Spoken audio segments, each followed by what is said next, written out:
नमस्कार। बहुत ही सुंदर सा प्यारा सा विदाई के गीत लेके आ गई। ऐसा गीत पर जगह के सुन के हर माई बाप भाई सब के आंख में आंसू आ जाला। एक बार गाना सुनी जा, आप बताइए कैसन बा। पापा के बगिया में कोई लरिया बोले हो से हो दूल्हा लिया मन आइले हो से हो दूल्हा लिया मन आइले हो। पापा हमरो उठे ले कान्हावर देले हो। आमा हमरो खोइछवा देली हो। आमा हमरो खोइछवा देली हो। आंगना में घूमी रोए अपना भैया हो।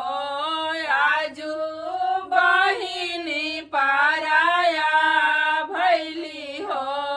आजू बहिनी पाराया भैली हो। चुपा हो का चुपा हो खाया अपना भैया हो।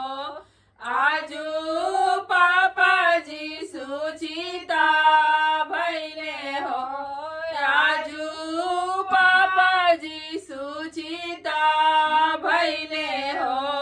आजू यामा सुचिता भैली हो। आजू यामा सुचिता भैली हो। पापा के बगिया में कोई लरिया बोले हो से हो दूल्हा लिया मन आइले हो। से हो दूल्हा लिया मन आइले हो। चाचा हमरो उठे ले कान्हावर देले हो। चाची हमरो खोइछवा देली हो।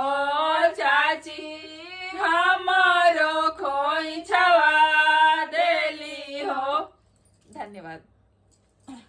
गीत कैसन लागल कमेंट करी जा, हमने के बताई जा, भर भर के कमेंट करी जा, अच्छा कमेंट करी जा। और वीडियो पर नया बनी जा, हमने के पहली बार देखा तनी जा तो वीडियो के हमने के चैनल के सब्सक्राइब कर ली जा, वीडियो के लाइक करी जा और कुछ थोड़ा बहुत शेयर भी कर दिया करी जा। धन्यवाद।